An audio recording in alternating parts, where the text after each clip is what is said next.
નમસ્કાર. ક્યારે એવું વિચાર્યું છે કે આ કમ્પ્યુટર પ્રોગ્રામ્સ એ વિચારે છે કેવી રીતે? મતલબ એક પછી એક સૂચનાને ફોલો કેવી રીતે કરે છે? અને એનાથી પણ વધારે રસપ્રદ વાત તો એ છે કે અમુકવાર એ નિયમો તોડીને સીધો કૂદકો કેવી રીતે મારી દે છે. ચાલો આજે પ્રોગ્રામિંગના આ જાદુને જરા નજીકથી સમજીએ. જોયું હશે કે કોઈ પ્રોગ્રામ એકનું એક કામ વારંવાર કર્યા કરે છે, જેને આપણે લૂપ કહીએ છીએ.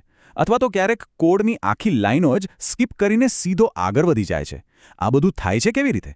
વેલ, આનો જવાબ જમ્પ નામની એક બહુ જ પાવરફુલ સૂચનામાં છુપાયેલો છે. ચાલો આને થોડું ઊંડાણમાં સમજીએ. કલ્પના કરો કે જાણે કોઈ પુસ્તક વંચાઈ રહ્યું છે અને અચાનક એક લાઈન આવે કે આગળ શું થયું એ જાણવા માટે સીધા પેજ નંબર 50 પર જાઓ. બસ, પ્રોગ્રામ પણ બરાબર આ જ રીતે ચાલે છે અને ક્રમ તોડી શકે છે. સામાન્ય રીતે તો કમ્પ્યુટર ખૂબ જ આજ્ઞાકારી હોય છે. એ એક પછી એક બિલકુલ સીધી લીટીમાં સૂચનાઓનું પાલન કરતું જાય છે. એક કામ પતે એટલે બીજું, પછી ત્રીજું, બધું જ એકદમ ક્રમમાં. પણ જો કોઈ કામ વારંવાર કરવાનું હોય તો, અથવા કોઈ શરતના આધારે નિર્ણય લેવાનો હોય તો શું?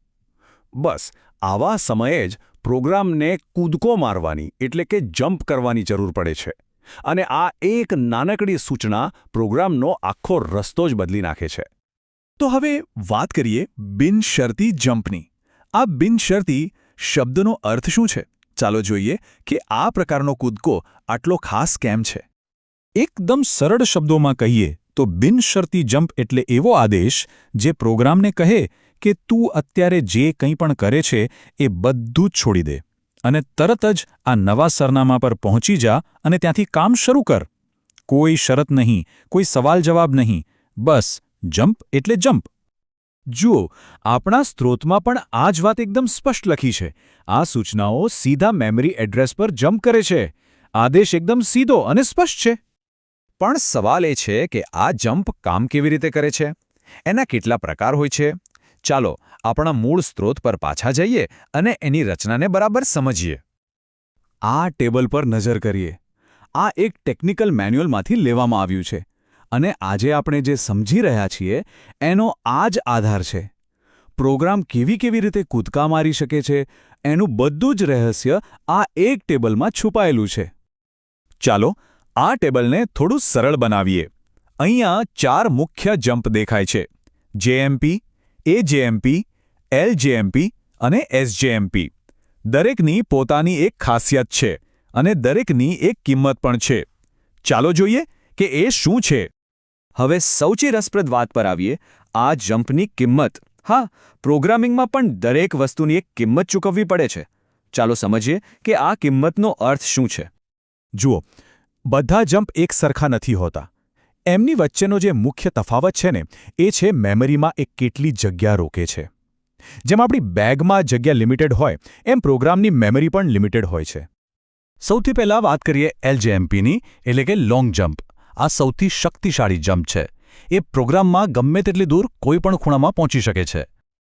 પણ હા, આટલી બધી શક્તિ કંઈ મફતમાં નથી મળતી. એની એક કિંમત છે અને એ કિંમત છે મેમરીમાં પૂરા 3 બાઇટ્સની જગ્યા. ટેબલમાં જોશો ને તો આ સૌથી મોંઘો વિકલ્પ છે. હવે એની સામે છે એસજેએમ, એટલે કે શોર્ટ જમ્પ. નામ પરથી જ ખબર પડી જાય. આ થોડો મર્યાદિત છે. એ ફક્ત નજીકના સરનામા પર જ કૂદી શકે છે. અને એની કિંમત માત્ર 2 બાઇટ્સ. ભલે લાગે કે આ તો ખાલી એક જ બાઇટની બચત છે, પણ જ્યારે નાના ઉપકરણો માટે કોડિંગ થતું હોય ત્યારે આ એક બાઇટ ખૂબ જ મહત્વનો સાબિત થાય છે. અહીંયા 2 એબ્સોલ્યુટ જમ્પની સરખામણી છે. એબ્સોલ્યુટ એટલે કે એક ફિક્સ સરનામું. એલજેએમપી જે છે એ નજીકના ફિક્સ એડ્રેસ માટે છે અને 2 બાઇટ્સ લે છે. જ્યારે એલજેએમપી દૂરના કોઈપણ ફિક્સ એડ્રેસ માટે છે અને એ 3 બાઇટ્સ લે છે. એટલે ફરી એકવાર પહોંચ અને કિંમત વચ્ચેનો સોદો એકદમ સ્પષ્ટ છે. પણ ગતિનું શું? શું વધુ મેમરી વાપરતો જમ્પ વધુ ઝડપી હોય છે? જાણીને નવાઈ લાગશે, પણ ના. જમ્પ, એલજમ્પ અને એસજમ્પ આ ત્રણેય એક સરખી જ સ્પીડથી કામ કરે છે. એમને 2 પ્રોસેસર સાયકલ લાગે છે. એટલે કે પ્રોસેસરની ઘડિયાળના 2 ટકોરા જેટલો સમય. આનો સીધો અર્થ એ થયો કે પસંદગીનો મુખ્ય આધાર સ્પીડ નથી, પણ મેમરીની બચત છે. તો આ બધી માહિતી પરથી શું સમજાયું? એક પ્રોગ્રામર તરીકે કયો જમ્પ ક્યારે વાપરવો એ કેવી રીતે નક્કી કરાય? ચાલો આ નિર્ણયને એકદમ સરળ બનાવી દઈએ. જુઓ, નિર્ણય લેવો ખરેખર ખૂબ જ સરળ છે. જો બહુ દૂર કૂદકો મારવો હોય તો LJMP વાપરવાનો. જો નજીકમાં જ જવું હોય તો SJMP કે AJMP વાપરીને મેમરી બચાવવાની. અને હા, જો ટાર્ગેટ કોઈ ગણતરી પર આધાર રાખતો હોય તો JMP@A+DPTR જેવી ખાસ સૂચનાઓ પણ છે.